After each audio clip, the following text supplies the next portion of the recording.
है, अपने वश में है, दुहने वाला अहीर है।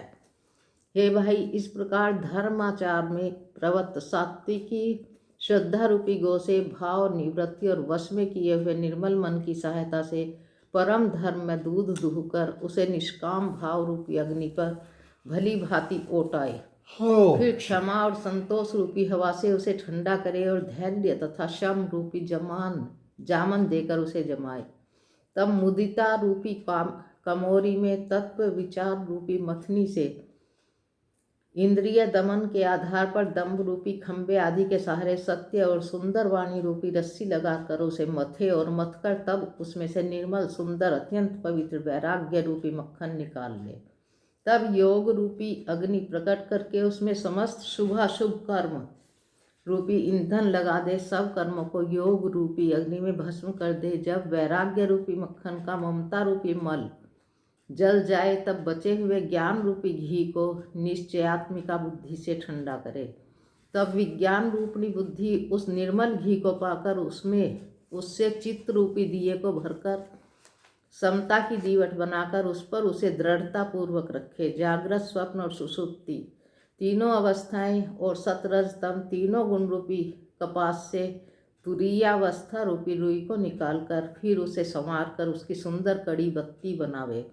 इस प्रकार तेज की राशि विज्ञान में दीपक को जलाए, जिसके समीप जाते ही मद आदि सब पतंगे जल जाएं। सो अहम अस्मि, वह ब्रह्म मैं हूँ। यह जो अखंड तेल धारावत कभी ना टूटने वाली वृत्ति है, वही परम प्रचंड दीप शिखा है।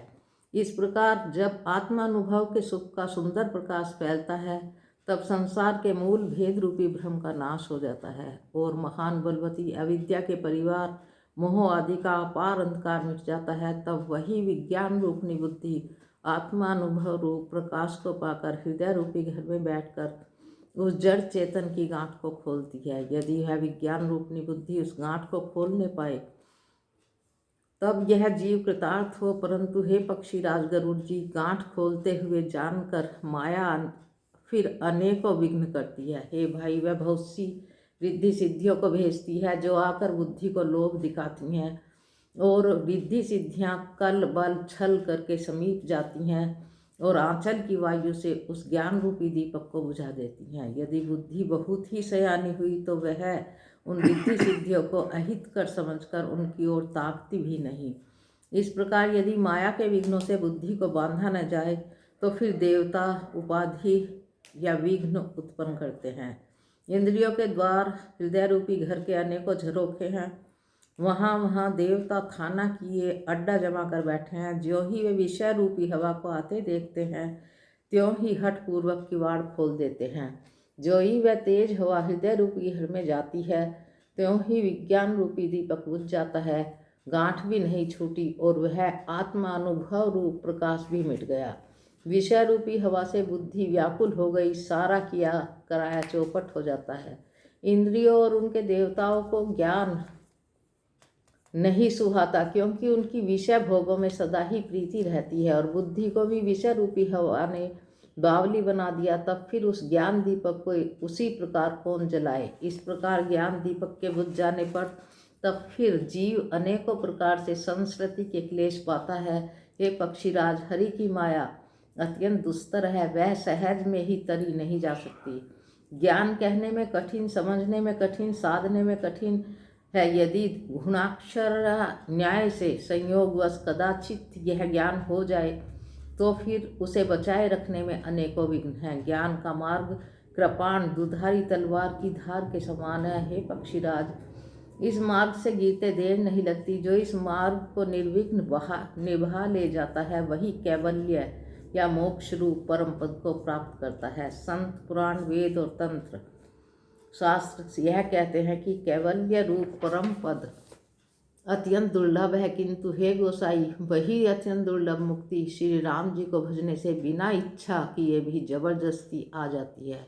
जैसे स्थल के बिना जल नहीं रहता, चाहे कोई करोड़ों प्रकार के उपाय क्यों न करे, वैसे ही हे पक्षीराज सुनिए, मोक्ष सुख भी श्री हरि की भक्ति को छोड़कर नहीं रहता। ऐसा विचार कर बुद्धिमान हरि भक्त भक्ति पर लुभाए रहकर मुक्ति का तिरस्कार कर देते हैं। भक्ति करने से संस्कृति की जड़ अविद्या बिना ही यत्न और परिश्रम के नष्ट हो जाती है।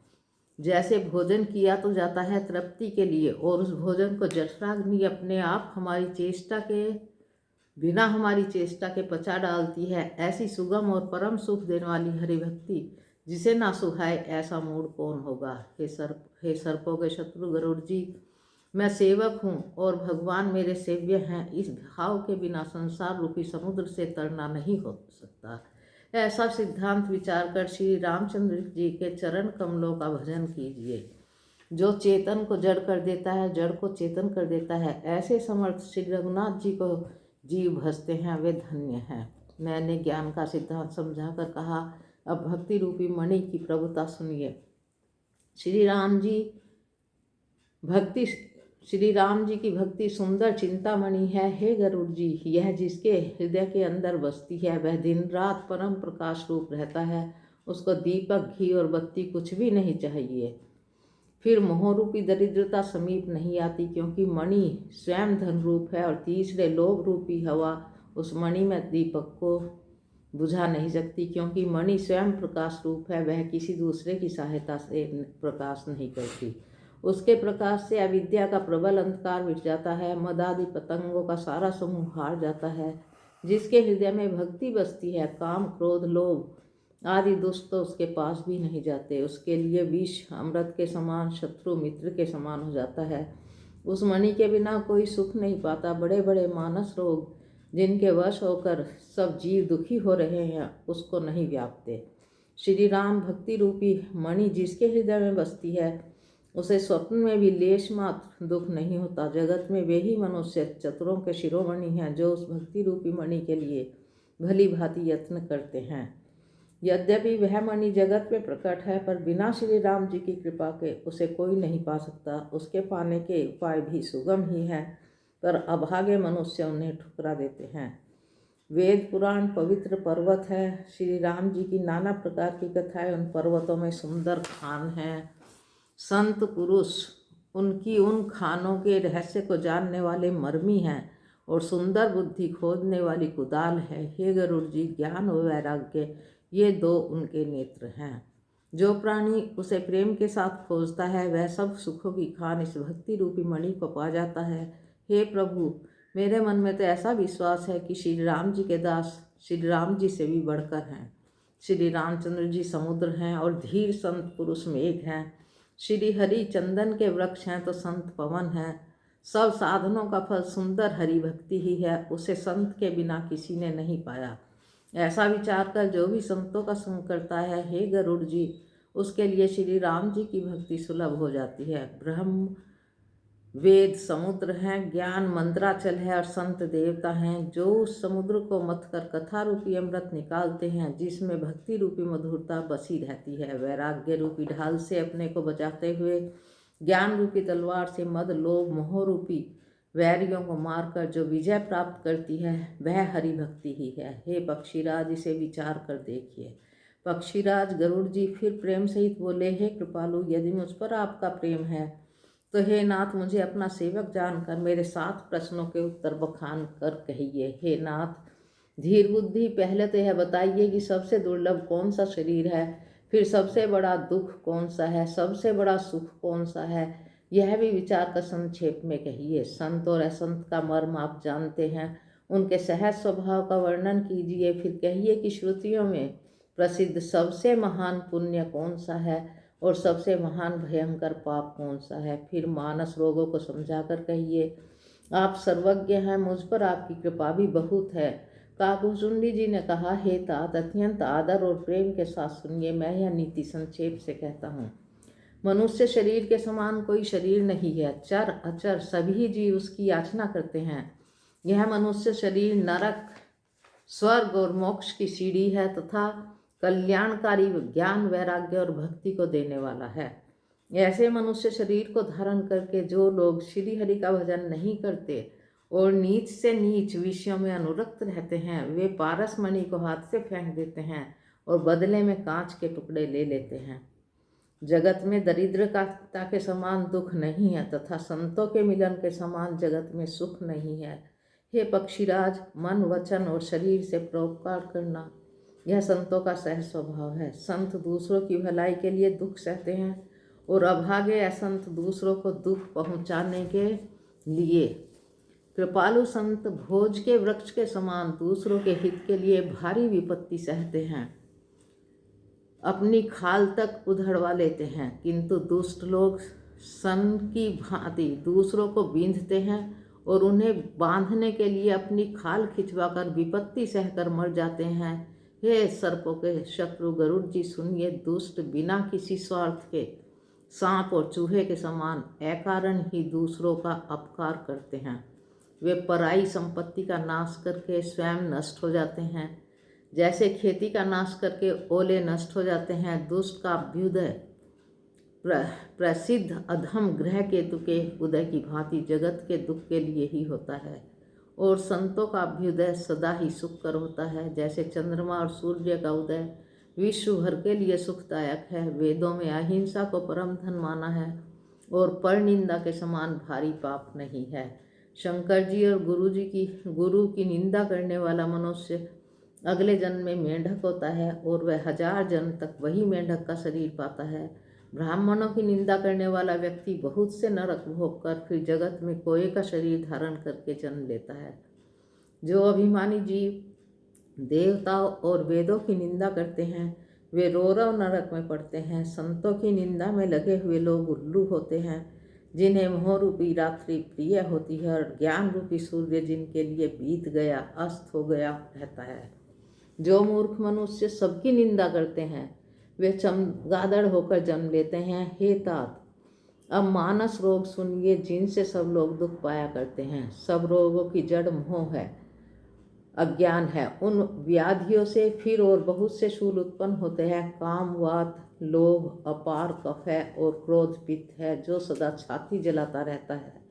यदि कहीं ये तीनों भाई वात, पित्त और कफ प्रीति कर लें, मिल जाएं, तो दुखदायक सन्निपात रोग उत्पन्न होता है। कठिनता से प्राप्त होने वाले जो विषयों के मनोरथ हैं वे ही सब शूल हैं। उनके नाम कौन जानता है, वे अपार हैं। ममता दाद है, ईर्ष्या खुजली है, हर्ष विषाद गले के रोगों की अधिकता है। पराये सुखों को देखकर जो जलन होती है वही क्षय है। दुष्टता और मन की कुटिलता ही कोढ़ है। अहंकार अत्यंत दुख देने वाला डमरू है। दम्भ, कपट, मद और मान नहरवा रोग है। तृष्णा बड़ा भारी उदर वृद्धि रोग है। 3 प्रकार पुत्र, धन और मान की प्रबल इच्छाएं प्रबल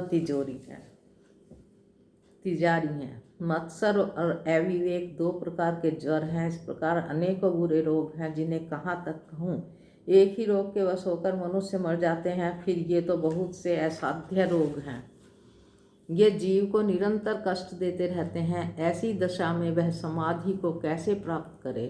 नियम, धर्म, आचार, तप, ज्ञान, यज्ञ, जप, दान तथा और भी करोड़ों औषधियाँ हैं, परंतु हे गरुड़ जी, उनसे ये रोग नहीं जाते। इस प्रकार जगत में समस्त जीव रोगी हैं, जो शोक, हर्ष, भय, प्रीति और वियोग के दुख से और भी दुखी हो रहे हैं। मैंने थोड़े से मानस रोग कहे हैं, ये हैं तो सबको, परंतु इन्हें जान पाए है कोई बिरला ही।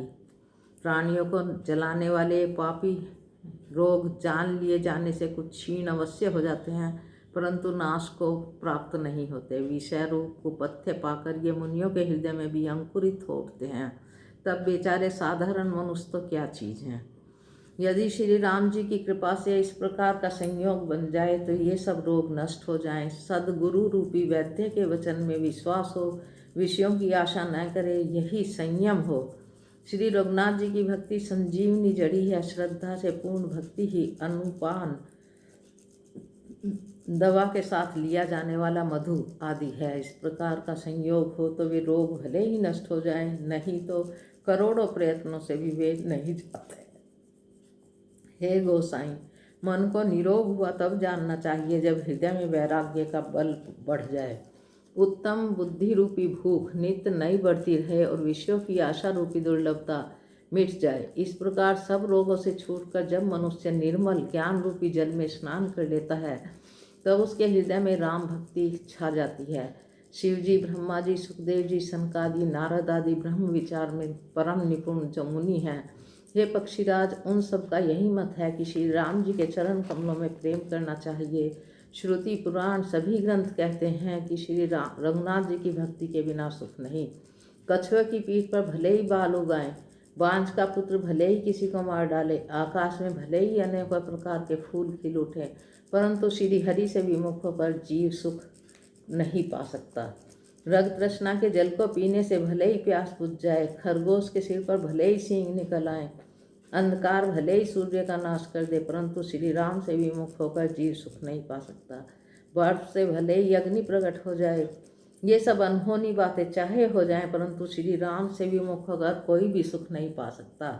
जल को मथने से भले ही घी उत्पन्न हो जाए, बालू से भले ही तेल निकल आए, परंतु श्री हरि के भजन बिना संसार रूपी समुद्र से तरा नहीं जा सकता। यह सिद्धांत अटल है। प्रभु मच्छर को ब्रह्मा कर सकते हैं, ब्रह्मा को मच्छर से भी तुच्छ बना सकते हैं। ऐसा विचार कर चतुर पुरुष सब संदेह त्याग कर श्री राम जी को ही भजते हैं। मैं आपसे भली भांति निश्चित किया और सिद्धांत कहता हूँ, मेरे वचन अन्यथा नहीं है कि जो मनुष्य श्री हरि का भजन करते हैं वे अत्यंत दुस्तर संसार सागर को सहज ही पार कर जाते हैं। हे नाथ मेरे, मैंने श्री हरि का अनुपम चरित्र अपनी बुद्धि के अनुसार सब कहीं विस्तार से और कहीं संक्षेप से कहा। हे सर्पों के शत्रु गरुड़ जी, श्रुतियों के यही सिद्धांत है कि सब काम भुलाकर श्री राम जी का भजन करो। प्रभु श्री रामचंद्र जी को छोड़कर किसका सेवन किया जाए, जिनका मुख मुझ जैसे मूर्ख पर भी ममत्व है। हे नाथ, आप विज्ञान रूप हैं, आपको मोह नहीं है। आपने तो मुझ पर बड़ी कृपा की है, जो आपने मुझसे सुखदेव जी, सनकादि और शिव जी के मन को प्रिय लगने वाली अति पवित्र राम कथा पूछी। संसार में घड़ी भर का अथवा पल भर का एक बार का भी सत्संग दुर्लभ है। हे गरुड़ जी, अपने हृदय में विचार कर देखिए, क्या मैं भी श्री राम जी के भजन का अधिकारी हूँ? पक्षियों में सबसे नीच और सब प्रकार से अपवित्र हूँ, परंतु ऐसा होने पर भी प्रभु ने मुझको सारे जगत को पवित्र करने वाला प्रसिद्ध कर दिया, अथवा प्रभु ने मुझको जगत प्रसिद्ध पावन कर दिया। यद्यपि मैं सब प्रकार से नीच हूँ, तो भी आज मैं धन्य हूँ, अत्यंत धन्य हूँ, जो श्री राम जी ने मुझे अपना निज जन कहकर संत समागम दिखा दिया, मेरी ओर आपसे मेरी भेंट कराई। हे नाथ, मैंने अपनी बुद्धि के अनुसार कहा, कुछ भी छिपा नहीं रखा। फिर भी श्री रघुवीर जी के सच्चरित्र समुद्र के समान है, क्या उनकी कोई था पा सकता है? श्री रामचंद्र जी के बहुत से गुण समूहों का स्मरण करके सुजान भुषुंडी जी बार बार हर्षित हो रहे हैं, जिनकी महिमा वेदों ने नेति नेति कहकर गाई है, जिनका बल, प्रताप और प्रभुत्व अतुलनीय है, जिन श्री रघुनाथ जी के चरण शिव जी और ब्रह्मा जी के द्वारा पूज्य हैं, उनकी मुझ पर कृपा होनी उनकी परम कोमलता है। किसी का ऐसा स्वभाव कहीं ना सुनता हूँ ना देखता हूँ। अतः हे पक्षीराज गरुड़ जी, मैं श्री रघुनाथ जी के समान किसे समझूं?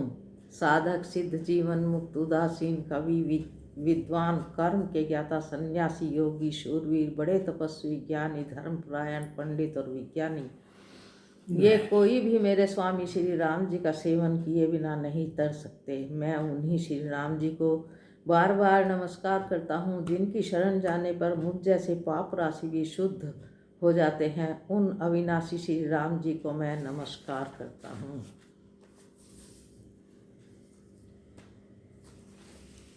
जिनका नाम जन्म मरण रूपी रोग की अव्यर्थ औषध और तीनों भयंकर पीड़ाओं को हरने वाला है, वे कृपालु श्री राम जी मुझ पर और आप पर सदा प्रसन्न रहें। भुसुंडी जी के मंगलमय वचन सुनकर और श्री राम जी के चरणों में उनका अतिशय प्रेम देखकर संदेह से भली भांति छूटे हुए गरुड़ जी प्रेम सहित वचन बोले। श्री रघुवीर के भक्ति रस में सनी हुई आपकी वाणी सुनकर मैं कृतकृत्य हो गया। श्री राम जी के चरणों में मेरी नवीन प्रीति हो गई और माया से उत्पन्न सारी विपत्ति चली गई। मोह रूपी समुद्र में डूबते हुए मेरे लिए आप जहाज हुए। हे नाथ, आपने मुझे बहुत प्रकार के सुख दिए, परम सुखी कर दिया। मुझसे इसका प्रत्युपकार नहीं हो सकता। मैं तो आपके चरणों की बार बार वंदना ही करता हूँ। आप पूर्ण काम हैं और श्री राम जी के प्रेमी हैं। हे तात, आपके समान कोई बड़भागी नहीं है। संत, वृक्ष, नदी, पर्वत और पृथ्वी, इन सब की क्रिया पराये हित के लिए ही होती है। संतों का हृदय मक्खन के समान होता है, ऐसा कवियों ने कहा है, परंतु उन्होंने असली बात कहना नहीं जाना, क्योंकि मक्खन तो अपने को ताप मिलने से पिघलता है और परम पवित्र संत दूसरों के दुख से पिघल जाते हैं। मेरा जीवन और जन्म सफल हो गया। आपकी कृपा से सब संदेह चला गया। मुझे सदा अपना दास ही जानिएगा। शिव जी कहते हैं, हे उमा, पक्षी श्रेष्ठ गरुड़ जी बार बार ऐसा कह रहे हैं। उन भुसुंडी जी के चरणों में प्रेम सहित सिर नवाकर और हृदय में श्री रघुवीर को धारण करके धीर बुद्धि गरुड़ जी तब बैकुंठ को चले गए। हे गिरजे, संत समागम के समान दूसरा कोई लाभ नहीं है, पर वह संत समागम श्री हरि की कृपा के बिना नहीं हो सकता, ऐसा वेद और पुराण गाते हैं। मैंने यह परम पवित्र इतिहास कहा, जिसे कानों से सुनते ही भवपास छूट जाते हैं और शरणागतों को कल्प वृक्ष तथा दया के समूह श्री राम जी के चरण कमलों में प्रेम उत्पन्न होता है। जो कान और मन लगाकर इस कथा को सुनते हैं, उनके मन, वचन और कर्म से उत्पन्न सब पाप नष्ट हो जाते हैं। तीर्थ यात्रा आदि बहुत से साधन, योग, वैराग्य और ज्ञान में निपुणता, अनेकों प्रकार के कर्म, धर्म, व्रत और दान, अनेकों संयम, दम, जप, तप और यज्ञ, प्राणियों पर दया, ब्राह्मण और गुरु की सेवा, विद्या, विनय और विवेक की बड़ाई आदि जहाँ तक वेदों ने साधन बतलाए हैं, हे भवानी, उन सब का फल श्री हरि की भक्ति ही है। किंतु श्रुतियों में गाई हुई वह श्री रघुनाथ जी की भक्ति श्री राम जी की कृपा से किसी एक को, बिरले को ही ने ही पाई है। किंतु जो मनुष्य विश्वास मानकर यह कथा निरंतर सुनते हैं, वे बिना ही परिश्रम उस मुनि दुर्लभ हरि भक्ति को प्राप्त कर लेते हैं।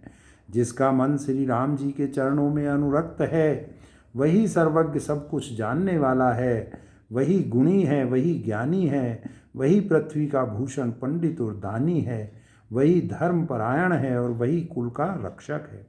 जो छल छोड़कर श्री रघुवीर का भजन करता है, वही नीति में निपुण है, वही परम बुद्धिमान है। उसी ने वेदों के सिद्धांत को भली भांति जाना है। वही कवि, वही विद्वान तथा वही रणधीर है। वह देश धन्य है जहाँ श्री गंगा जी हैं। वह स्त्री धन्य है जो पातिव्रत धर्म का पालन करती है। वह राजा धन्य है जो न्याय करता है, और वह ब्राह्मण धन्य है जो अपने धर्म से नहीं डिगता। वह धन धन्य है जिसकी पहली गति होती है, जो दान देने में व्यय होता है। वही बुद्धि धन्य और परिपक्व है जो पुण्य में लगी हुई है। वही घड़ी धन्य है जब सत्संग हो, और वही जन्म धन्य है जिसमें ब्राह्मण की अखंड भक्ति हो। जय श्री राम। हे उमा, सुनो, वह कुल धन्य है, संसार भर के लिए पूज्य है और परम पवित्र है, जिसमें श्री रघुवीर परायण अनन्य राम भक्त विनम्र पुरुष उत्पन्न हो। मैंने अपनी बुद्धि के अनुसार ये कथा कही, यद्यपि पहले इसको छिपाकर रखा था। जब तुम्हारे मन में प्रेम की अधिकता देखी, तब मैंने श्री रघुनाथ जी की यह कथा तुमको सुनाई। यह कथा उनसे न कहनी चाहिए जो सठ हों, धूर्त हों, हठी स्वभाव के हों और श्री हरि की लीला को मन लगाकर न सुनते हों। लोभी, क्रोधी और कामी को, जो चराचर के स्वामी श्री राम जी को नहीं भजते, यह कथा नहीं कहनी चाहिए। ब्राह्मणों के द्रोही को, यदि वह देवराज इंद्र के समान ऐश्वर्यवान राजा भी हो, तब भी यह कथा कभी न सुनानी चाहिए। श्री राम की कथा के अधिकारी वे ही हैं जिनको सत्संगति अति प्रिय है, जिनकी गुरु के चरणों में प्रीति है, जो नीति परायण हैं और ब्राह्मणों के सेवक हैं, वे ही इसके अधिकारी हैं। और उसको तो यह कथा बहुत ही सुख देने वाली है, जिसको श्री रघुनाथ जी प्राण के समान प्यारे हैं। जो श्री राम जी के चरणों में प्रेम चाहता हो या मोक्ष पद चाहता हो, वह इस कथा रूपी अमृत को प्रेम पूर्वक अपने कान रूपी दोने से पिए। हे गिरजे, मैंने कलयुग के पापों का नाश करने वाली और मन के मल को दूर करने वाली राम कथा का वर्णन किया। यह राम कथा जन्म मरण रूपी रोग के नाश के लिए संजीवनी जड़ी है। वेद और विद्वान पुरुष ऐसा कहते हैं। जय सिया राम, जय सिया राम, जय सिया राम, जय सिया राम। इसमें 7 सुंदर सीढ़ियां हैं जो श्री रघुनाथ जी की भक्ति को प्राप्त करने के मार्ग हैं। जिस पर श्री हरि की अत्यंत कृपा होती है वही इस मार्ग पर पैर रखता है। जो कपट छोड़कर यह कथा गाते हैं वे मनुष्य अपनी मनः कामना की सिद्धि पा लेते हैं।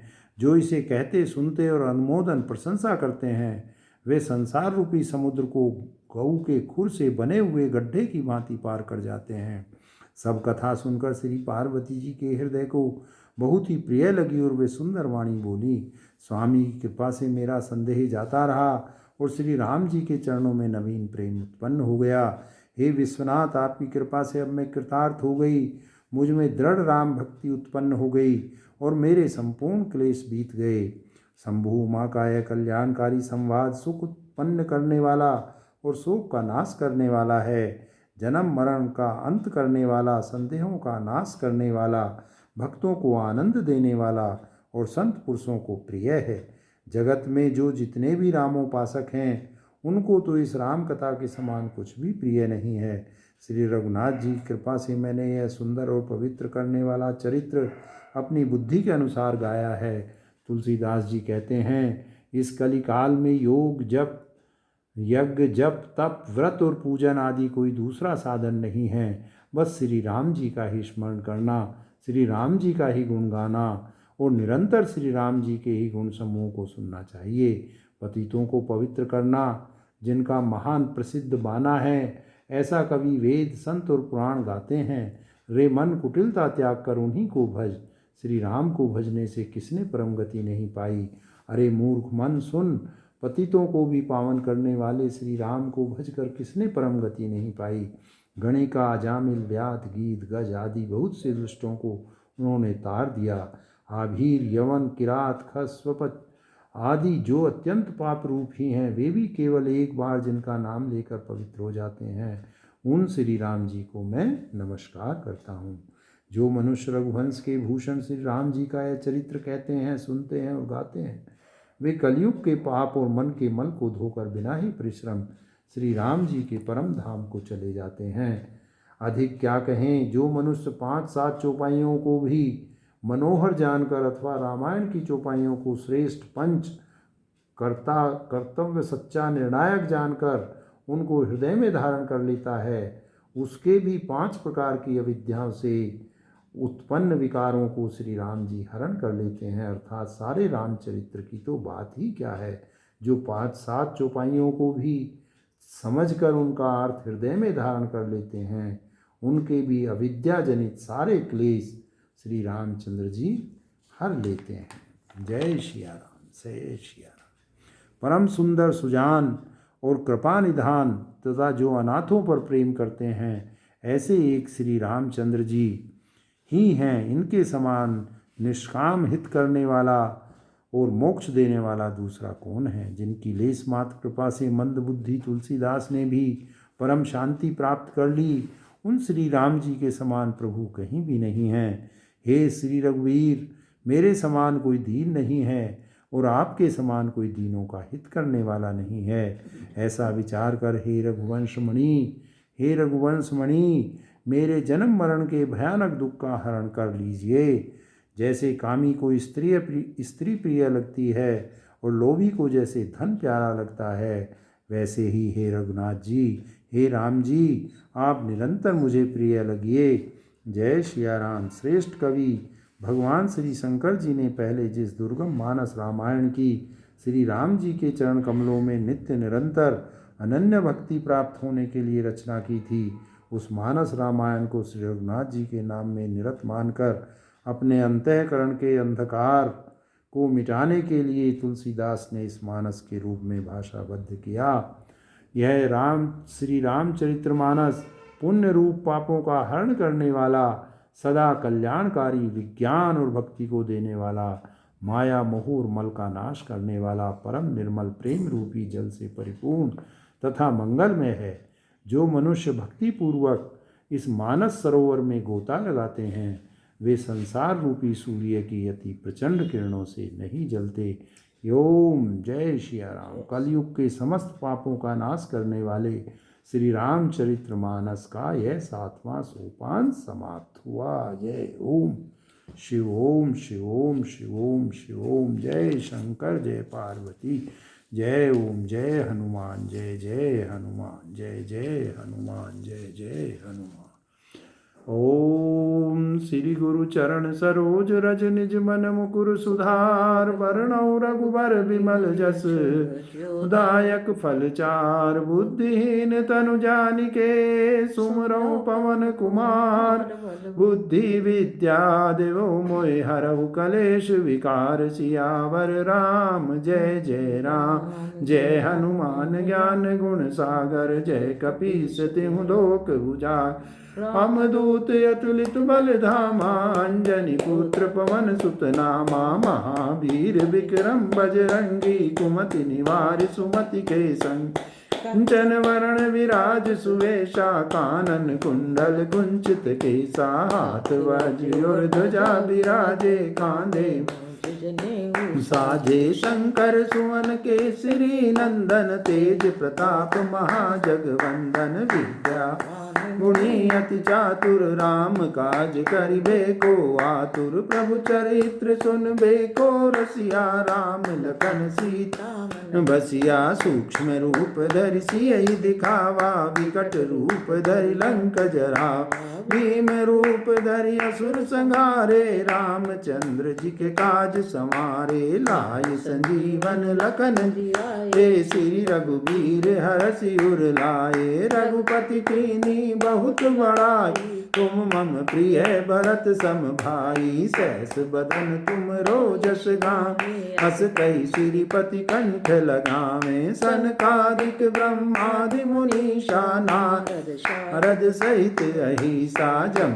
कुबेर दिगपाल जहाँ ते। कवि कोविद कहि सके कहाँ ते। तुम उपकार सुग्रीव कीना। राम मिलाए राजपद दीना। तुमरो विभीषण माना। लंकेश्वर भय सब जग जाना। जुग सहस्त्र जो जन पर भानु। लीलो मधुर फल जानू। प्रभु मुद्रिका मेली मुख माही। जलधि लांघि गए नाही। दुर्गम काज जगत के जेते। सुगम अनुग्रह तुम रे ते। राम दुआरे तुम रखवारे। होत न आज्ञा बिनु पैसारे। सब सुख लय तुम्हारी शरणा। तुम रक्षक काहू को डरना। आपन तेज समारो।